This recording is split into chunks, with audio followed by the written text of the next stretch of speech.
Rose. Rose trying to get open, fires away. Bang! It's over! The Bulls win at the buzzer! Iguodala to Curry, back to Iguodala, up for the layup. Oh, blocked by James! I'm just more clutch than Michael Jordan. These are the wildest NBA endings. Like the time Jason Tatum shocked the world. Brown the drive. Jaylen Brown kicks it out. Smart fakes. Inside, Tatum spins and he's put it in. Celtics go up by 1. But up next, Jimmy Butler shows why his real name is Himothy. Ty Washington ahead for Green. Green on the drive, goes in and scores! Ties the game at 95 with 0.7 of a second left in the game. Defending the inbounds throw-in. The lob for Butler, he did it! Jimmy Butler put it in with 0.3 of a second left and got fouled. Looks like Houston found itself another problem, but sometimes the endings aren't about game winners. They're more about the close calls. Pass Tatum. Tatum puts up a three. Bang! Jason Tatum from downtown. 1.3 remaining. No timeouts left for Philadelphia. Oh! Oh! No, they say no good. Came after the buzzer. 5 more seconds and Joel Embiid would have been a hero. Speaking of close calls, it's time to talk about shoe sizes. Because what if I told you that having big feet could cost you the NBA championship? See, in 2021, all eyes were on the Bucks-Nets series. They were arguably the 2 most complete teams in the Eastern Conference, with 2 of the biggest names in all of basketball. It was everything fans hoped for and more. The series went 7 games, and not only that, but the series came down to the very last shot. Down by 2, the Nets had the ball with a chance to tie, or better yet, win the game. And it was at this moment that everyone knew who the ball was going to. Kevin Durant, aka Easy Money Sniper. And trust me, when KD's at his best, you better pray he messes up. Now Jeff Green gets it into Durant. Here is Durant moving on Tucker. He turns, he shoots. Yes! With 1 second remaining. At first glance, this is the perfect game winner. KD hits a 3 to win the series, and the Nets fans go wild. But upon second glance, it's painfully clear his size 18 shoes were touching the line. The craziest part of all, KD's feet are actually size 17. Meanwhile, if there's one player I don't want shooting the final shot, it's gonna have to be PG-13. Nothing against Brandon Miller's GOAT, but did you see him against the Suns? Huge free throws here for Paul George. Missed another. Not an easy inbound. Crowder looking, throws it alley-oop. Oh! He puts it down. He puts it down. It's over. Dang, one man's choking hazard was an entire team's blessing. Speaking of big-time chokes, women really love LeBron because even though he's had his fair share of letdowns, he's also had moments where he transformed into the second coming of Superman. And on February 7, 2018, against the Timberwolves, his superhuman abilities were on full display. They get it on Osman. Butler with 4 seconds left. Butler! That's just lucky. Hell yeah, they were lucky. But what if I told you that 2 months later, history repeated itself? Only this time, it came in the first round of the playoffs. Because when the Cavaliers needed him the most, he turned into the hometown hero. Finds to shoot. Oladipo makes his move. Drives to the rim. Oh, it's blocked by James. The denial by LeBron James. And the Cavaliers will have possession with 3 seconds to go. And with 3 seconds left, Cleveland triggers in. James, 2 seconds, 1 second for the win. Oh! LeBron James delivers! 44 for number 23. The Cavaliers take a 3-2 lead in the series. What a moment. Shannon, what happened last night? Greatness happened? Greatness. Really? You got a chance to witness greatness at its highest order. In a battle between the Pacers and LeBron James, never bet against the one-man wrecking crew. Although, what if I told you that the one-man wrecking crew was Chris Middleton? Would you believe me? Bledsoe guarding Rozier with 5 fouls. He goes by, a little crossover, step back, wide open, and it's good! And Boston has the lead! Terry Rozier! He put Bledsoe on skates. Wow.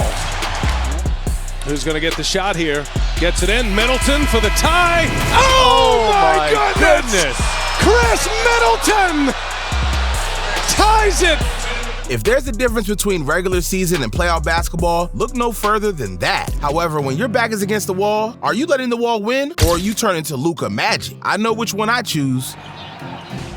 Makes his move, gets into the paint, stops, kicks it out. Morris, a corner three, puts it in! Marcus Morris from downtown! And the Clippers take a 1-point lead. Timeout, Dallas. Back to Doncic. Doncic pulls up, three-pointer. Bang! Bang! It's good! Doncic wins the game at the buzzer! Boom, shakalaka! No crowd, no distractions. This is a man fighting for his playoff life. And now that you got a taste of Luka magic, it's time to get reacquainted with Trae Young, because every time the NBA counts him out, he filters out the background noise and plays his game. 7.9 on the clock. Each team with one timeout. Deep into the backcourt. Here he comes, takes it. Oh my goodness! While his plus-minus and lackluster defense suggests he's overrated, his crunch time play suggests otherwise. But whether or not Young is overrated, it's irrelevant. He's going to continue to play his game, and so is James Harden. Embiid bullies his way inside, out to Harden for the three, got it!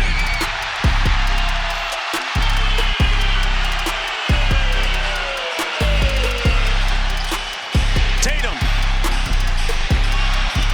Smart. Got it. Did it count? I don't think he got it off. Did not get it off in time, it appeared. Dang, Sixers fans need to cherish this moment. They don't come around often. Speaking of which, there's always a few moments each season that stick out. And this past season, one moment became ingrained in every fan's mind. Nothing shocks me about this game. And that Drew rim, it's still loose. Look, they got it back. He did it. An improbable comeback by Dallas to tie it with 1 second left. It's unbelievable. It is a miracle. It's overtime. I'm not sure who was more surprised, the fans or Luka Doncic. Either way, there's not a single person on the planet who saw this coming. Mike Conley on a dribble drive, paint, left hand.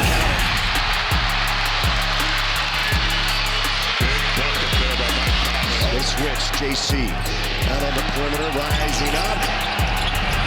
Passes it in.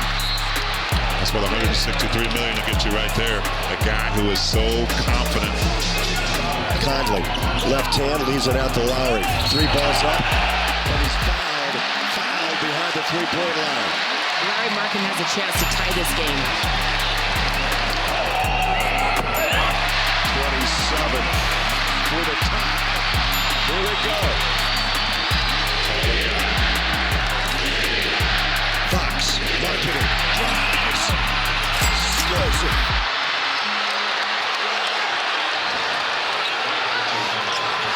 Four-tenths of a second. Got the ball.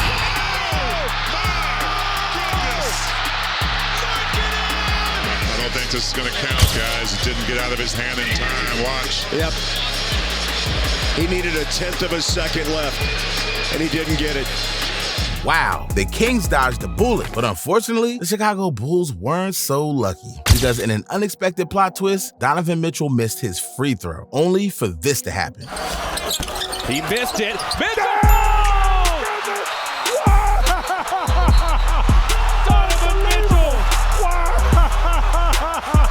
Then I learned he dropped the first ever 70-point and 10-assist game in NBA history? Is this NBA 2K or rookie mode? That said, the NBA is always in rookie mode for Steph Curry. He finds a way to make the impossible seem possible on a regular basis. They do have a timeout. Decide not to use it. Curry, way downtown. Bang! Bang! Oh, what a shot from Curry! With 0.6 of a second remaining. Damn, bro nearly gave Mike Breen a heart attack. But truth be told, I'm not sure Mike Breen could survive these final 10 endings because they'll leave you in such disbelief, you'll be speechless until the end of the video. And for number 10, we got the craziest 5 seconds you'll ever see. Because what started with the improbable ended up with the impossible. No timeouts, the ball's inbounded to Shea. Temple. And not down! Shea buries the three! You know what's interesting about that? He was trying. Count the bucket for the win! Even if you just just take one of these shots, the ending is epic. But take both, and you'll have one of the greatest endings in NBA history. But perhaps an even more bizarre ending came in the 2023 NBA Eastern Conference Finals, because it's hard enough playing in your opponent's arena, but it's even harder when your season is on the line. Yet, on May 27, 2023, the Boston Celtics found themselves in the exact same situation most teams fear. Worse yet, they found themselves trailing by 1 with only 3 seconds to go. But who did they turn to? Derek Cold-Blooded White. It's off the Smart for the 7th game. Fernandez tipped in, but the buzzer sounded. The light was on. It'll be reviewed. Rebound. Oh, he got rid of it. That's a Celtic win. Sheesh, that's one way to silence the entire fan base. But what Damian Lillard did, that's 10 times worse. To send the Thunder home. Lillard, long range three. It's good! At the buzzer! Damian Lillard! Are you kidding me? Dame is the real-life version of Thanos. One snap of his fingers and boom, OKC disappears. But next up, it's not a Marvel superhero or a villain, it's something better, the Great Black Mamba. Because against the Suns of 2006, Kobe put together a performance for the ages. Time and time again, he came up clutch when his team absolutely needed it. Knocked away, stolen by Parker. Here comes George to Kobe Bryant. Bryant inside, it's good, it's good. Tie game. Good shot here. Final seconds. Bryant for the win. The officials you'll be still looking at. Oh, no question. Oh, not even what the delay is. Yeah, not even close. A game-tying and game-winning buzzer beater? That's any player's dream. Speaking of dreams, doesn't get better than the 2016 Finals, during which the Cavaliers crawled back from a 3-1 deficit to tie the series at 3 games apiece. Now, the only thing left standing in their way of their first ever championship was the almighty, all-important Game 7. 1 game to decide the fate of 2 team seasons. That's when the unthinkable happened. Iguodala to Curry, back to Iguodala, up for the layup. Oh, blocked by James. Irving and Curry, one-on-one. Irving puts it up. It's good. Kyrie Irving from downtown. Spade's final seconds. It's over. It's over. Cleveland is a city of champions once again. The Cavaliers are NBA champions. Between LeBron's impossible chase down block and Kyrie's clutch 3, it doesn't get any better. Although it does get pretty darn close. In the 2019 playoffs, the Raptors and Sixers were neck to neck, back and forth in a series-deciding Game 7. Jimmy Butler and Joel Embiid versus Kawhi Leonard and Kyle Lowry. Well, it became Kawhi versus everyone. Defended by Simmons. Is this the dagger?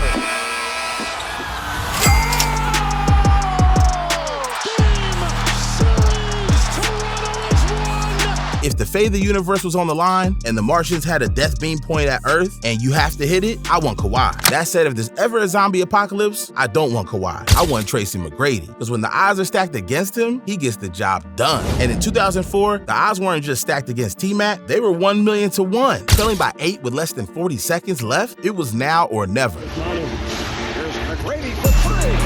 Quick shot. Bowen is all over. McGrady fouled and picked up. 4-point play. McGrady overboard for 3. Yes. Timeout final. McGrady for the win. 1.7 to go. Hold up, is there a doctor in attendance? I'm not sure this guy has a pulse, but if you think Tracy McGrady has ice in his veins, wait till you see the final 3 endings. Because at number 3, we have an all-time legendary matchup featuring the Jazz and the Bulls in Game 6 of the 1998 Finals. Now, we all know how this story ends. The Bulls defeat the Utah Jazz en route to their 6th championship in 8 years. But if you look a little closer, there's much more to the story. The real ending doesn't start with MJ's iconic jump shot. It starts much earlier. Pay close attention to Karl Malone in the post. They swat at it and steal it. Jordan, open. Chicago with the lead. It comes off. The Chicago Bulls have won their 6th NBA championship. With the game on the line, most players are focused on scoring the basketball, but not Michael Jordan. He knows the secret to winning games starts on defense. And if you don't take MJ's words for it, look no further than Game 6 of the 2013 NBA Finals. After all, if the Spurs played better defense or secured 1 more rebound, they would be NBA champions. But instead, they gave the Miami Heat 1 too many chances, and because of it, it cost them a championship. Attack the basket. James catches, puts up a 3. Won't go. Rebound Bosh.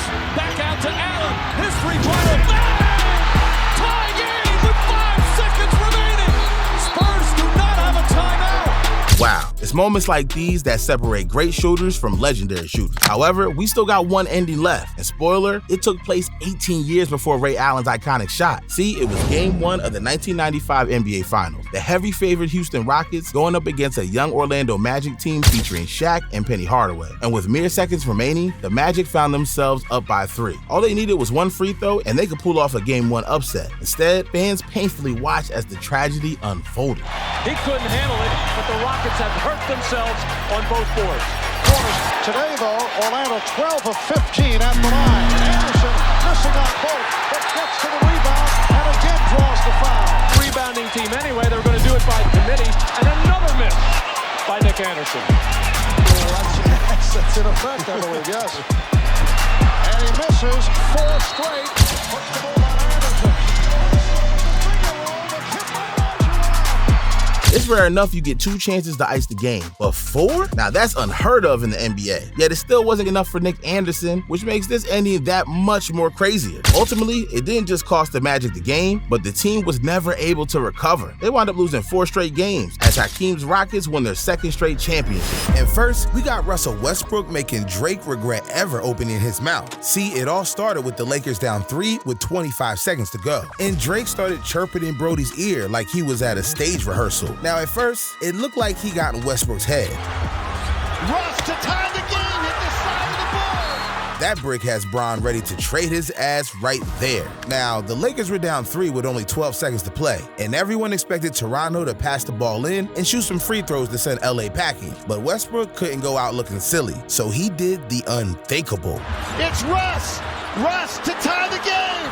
He's got it! Russ has got it! We're tied! Damn, Brody made up for the ugliest game-winning shot ever and told Drake to shut his mouth like they had rap beef. And in OT, LeBron and Westbrook finished the deal with a dub. That was wild. But at number 9, we got one of the sneakiest comebacks in NBA history, brought to you by the pettiest player in NBA history, Chris Paul. Look, OKC was down 2 points with less than 2 seconds when Karl Anthony Towns went to the line to call game. It looked over, unless Cat choked. But instead of hoping for a miracle, CP3 got creative, because he had a trick up his sleeve. See, in the NBA, jerseys must be tucked in at all times. And earlier in the game, the refs already gave Jordan Bell a warning about his wardrobe. So Chris Paul decided to snitch like your little brother. But you want him to make this free throw. Well, Minnesota just got dinged for a delay of game. Yeah, he forced the refs to call a technical foul. Now Danilo Gallinari went to the free throw line to make things interesting. That free throw is good. But there was only a second left, and Karl still had a free throw to go up too. After he sunk it, Thunder launched a play that left everyone stunned. Adams launches it to shooter, catches, and scores! To tie it at 122! As the inexplicable continued. In OT, the Thunder sealed the deal. Proving being petty is sometimes powerful. But at number 8, Luka and the Dallas Mavericks pulled off a comeback so insane, it rewrote the NBA record books. Look, Doncic was going off with a 40-point triple-double, but the Mavs looked like they were going home with an L. And another 40-point triple-double on Luka's resume wouldn't have meant a damn thing to him in a loss. So he went nuclear. See, the Mavs clawed back, hitting clutch shots to keep hope alive. And still down 7, Luka had to go for 50. Luka with the rebound, puts it up and in, and it's a foul. With 15 seconds, he's got a chance for his 50th point of the game. Now, the Mavs had some life, but Luka got to the free throw line again. And with the Mavs down 3, he pulled off magic. And that drew rim. It's still loose. Luka got it back. He did it. An improbable comeback by Dallas to tie it with 1 second left. Damn, Luka was out there as excited as a kid during recess. Now, the Mavs couldn't make one of the most insane comebacks ever just to take a loss. So in overtime, Luka sealed the deal by becoming the first player ever to drop a 60-point triple-double. Yeah, Luka pulled a rabbit out of a hat. But at number 7, Tracy McGrady took last-second comebacks to the max. See, T-Mac had one of the most insane 35-second takeovers of all time. Because in 2007, the Rockets were down 8 to the Spurs, and fans were already heading for the exits. But T-Mac wasn't about to go quietly, because he came down and hit a light three-pointer. Here's McGrady for 3. And right after, the Spurs put the lead back to 7, so Tracy had to go for 4 points. Continues to hit at the line. And the Spurs now lead by 7. Rockets looking for a quick shot. Bowen is all over McGrady. Foul is picked up. A potential 4-point play. Tracy McGrady from downtown. But T-Mac wasn't finished, because the Spurs went up 2, but Tracy answered again. McGrady over Bowen for 3. Yes! Yes! Tracy McGrady cuts it to a 2-point lead. And this is when the Spurs started sweating, because one slip led to Tracy calling game. Here comes McGrady. No timeouts remaining. McGrady for the win. Yeah! Tracy McGrady with an incredible performance down the stretch. Yeah, 13 points in 35 seconds turned Tracy into a legend. But at number 6, the Timberwolves took the stakes higher, because Anthony Edwards and the Timberwolves made NBA history while talking mad trash. See, in the 2024 playoffs, the Timberwolves faced Nikola Jokic and the defending NBA champions, the Denver Nuggets. And through the first 5 games, Denver looked like they had an easy path back to the finals, because the Timberwolves were getting smacked. The Nuggets go up 3 games to 2 and are 1 game away from the Western Conference Finals. 1 win away for Denver. But for the Timberwolves to pull off the comeback, they would have to win 1 more game before going back to Denver. So after game 5, Edwards let Denver know that this wouldn't be his last dance. Did you really tell the locker room staffer in Denver you were going to be back for Hell games? Yeah. They know I was in there. Yeah, I told them. I said, I'll see y'all motherfuckers for game 7. Yeah. See, the Nuggets took a 3-2 lead, but in game 6, the Timberwolves had enough. The journey here doesn't matter. All that matters is we're here. And so is Anthony Edwards. 27 now tonight. They played the whole possession. Shot clock turned off. Minnesota can dribble it out. Crowd rises to its feet. Yeah, the Timberwolves got their mojo back, and this was set up to be the contest of the year, but the defending champs left the Timberwolves humbled. See, by halftime, Denver went up 20 points, and not one single team in NBA history came back from a deficit that high in a Game 7. And even worse, Anthony Edwards was playing like hot garbage. All hope looked lost, but the Wolves never stopped and sculpted a comeback that was a masterpiece. Oh, there's a steal by Edwards. Here he comes, and there he goes. And in the feed, it goes from Edwards to Conley. Shot clock at 1. Conley to fake. He'll foul. Got it. And he's there. Backpedals, jabs, shot. Oh, slammed in. That's it. The Timberwolves have knocked out the defending champion Denver Nuggets. Yeah, Ant chirped his way into completing the first 20-point comeback in Game 7 history. And after the game, Ant had a quote that broke the internet.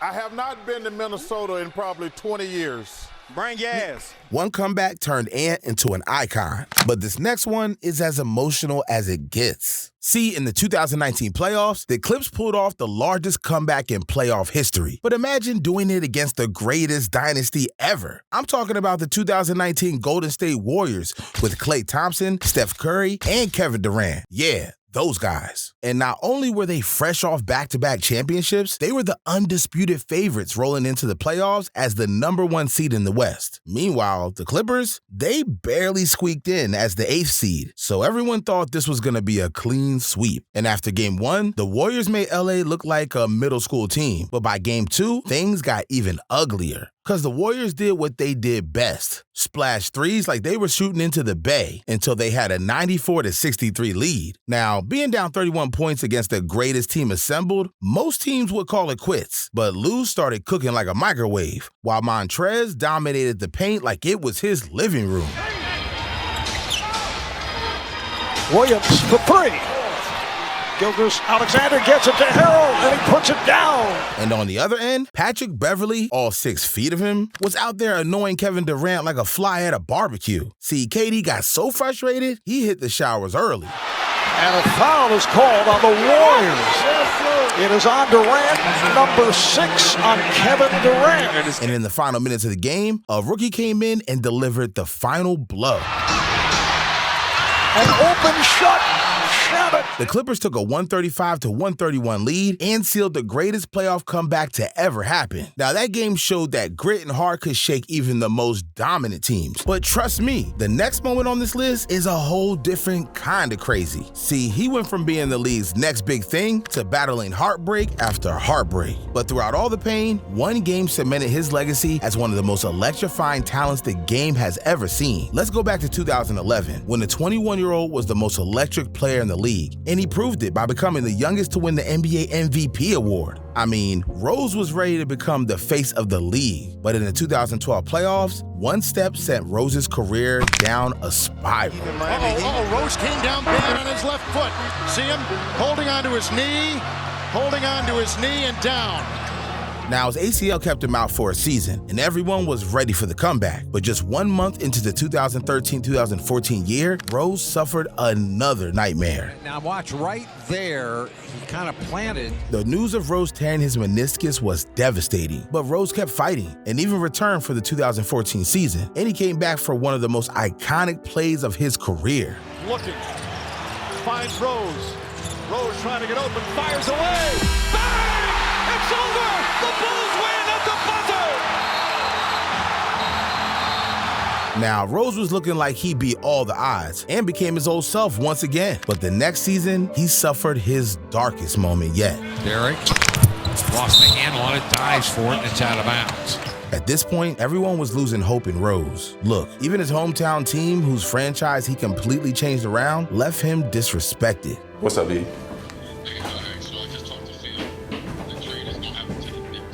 You lying.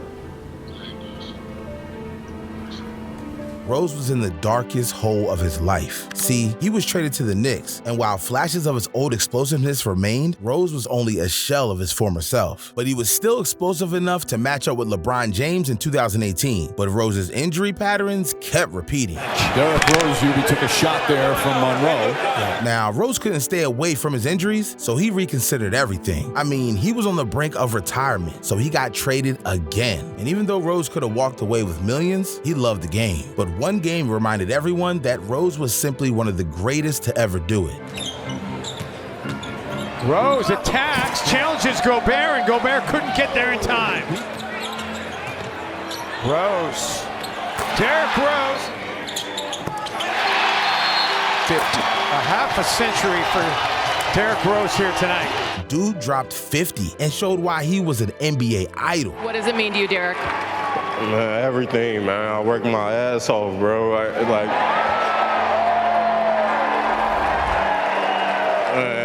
wouldn't have did this for the franchise, the organization, the fans, everybody, man. I wouldn't be able to play the way I play, man. Through tears, Rose proved that no matter the setbacks, his legacy was unshakable. But imagine coming back from 3-1 twice. See, in the 2020 NBA playoffs, overcoming a 3-1 deficit wasn't just a challenge for the Denver Nuggets. It was their specialty, because Denver faced the Utah Jazz when it looked like they were down for the count. I mean, even when Jamal Murray made history and matched Donovan Mitchell for 50 points, each for the first time ever in the playoffs, it still wasn't enough. 47, he'll pull the three. He's got the three. 50-point game, first time in history. Opponents score 50 apiece. See, Utah was up 3-1 and had the series on lockdown. So the Nuggets survived Game 5. But if they wanted to make it to Game 7, it would take nothing short of a miracle. So Jamal Murray stepped up and delivered another 50-point bomb. Gets a screen. A three-pointer is up and in for Jamal. Patient. Now he's got Gobert on him. Step back three on the way is good. Jokic finding Murray. Murray, does he got another one in him? Oh, you bet he does! And that might be the dagger. And in the next matchup, the momentum shifted hard. Now, it's all came down to Game 7, and it would be the toughest game yet. See, they were neck and neck until the final possession. And with the game on the line, Mike Conley's shot came as close as possible. Mitchell hanging at the other end. 2 seconds to go for the win, and it rims out. Denver hangs on. left my man Spider Mitchell looking like Mary Jane left Spider-Man. Denver pulled off the unthinkable, and suddenly, the comeback kids were ready for their next challenge, the Los Angeles Clippers. And this team wasn't just good, they were the NBA's new super team with Lou Williams, Paul George, and Kawhi Leonard. Now, through the first 4 games, the Clippers flexed their dominance, leaving Denver on the brink again. See, in Game 5, in the third quarter, Denver trailed by 15 points, and with their backs against the wall, they fought for their lives. 3, off, rebound. Denver was flatlined, and the next game, they were in the same position. And this time, a 19-point deficit looked like the nail in the coffin. But another huge run left the Clippers wondering what the hell happened. Now, this was looking like a straight fluke, but in Game 7, Denver pulled off the impossible, because they went down 12 in the second quarter again. But they locked in and delivered one of the best defensive performances in Game 7 history, holding the Clippers to a laughable 33% shooting. The defense was so suffocating, Paul George threw up the most embarrassing shot of his career. George, way off, hits the side of the backboard. And just like that, the Nuggets became the first team in NBA history to come back from 2 separate 3-1 deficits in a single postseason. I don't think we'll ever see that again. But speaking of impossible comebacks, we still need to talk about the largest one ever. The Utah Jazz's 36-point comeback against the Denver Nuggets in 1996 wasn't just a rally, it was basketball history. See, the Jazz trailed by 70-34 in the second quarter. At that point, fans probably thought Space Jam's Monsters had taken over Denver. Dick Motta and his team up 70-36, and we have, folks, a smattering of boos by the crowd as the Utah Jazz walk off the court. The Nuggets do the same thing.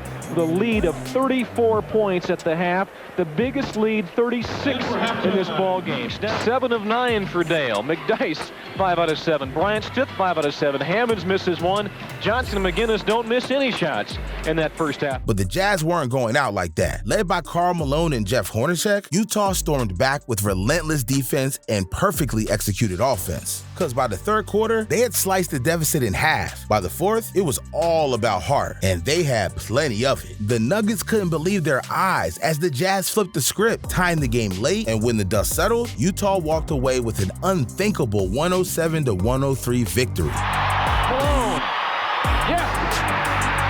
21 for Malone the second half. He leads his team to a lead of 1 when they were down by 36 at one point. This wasn't just a win. It was the largest comeback in NBA history. But we've hit the #1 moment on our list, where the craziness reaches the limit. See, the Miami Heat had a comeback so legendary, it was this generation's definition of clutch. Now, the San Antonio Spurs and the Miami Heat were in Game 6 of the 2013 NBA Finals, and the Heat were down 3-2 in the series with legendary legacies on the line. But Miami, trailing the Spurs by 5 with just 28 seconds left the world thinking the Spurs were going home with the title. And San Antonio now 28 seconds away from a championship. They lead by 5. Look, even the Miami Heat fans had already left early. But then the impossible started to happen because LeBron James gave them hope. Back out to James, another 3. It's good! James knocks it down. 2-point game with 20 seconds remaining. But Kawhi Leonard was fouled, and with a chance to put the game away, he folded. A lot of pressure on a 21-year-old in his first NBA Finals. Clutch one there from Leonard. But still, Miami was down 3, with their season hanging on by a thread. Now, LeBron tried to finish the deal, but his teammates saved the Kings' legacy. Rebound Bosh, back out to Allen, his three-pointer, bang! Tie game with 5 seconds remaining. Spurs do not have a timeout. Ray Allen's dagger was unbelievable, but the job wasn't finished. And in overtime, Miami's momentum was too much to handle. Now, this set the stage for Game 7, where LeBron James cemented his greatness with diamonds. His perfectly timed shot sent the game to OT and cemented his status as one of the greatest shooters ever.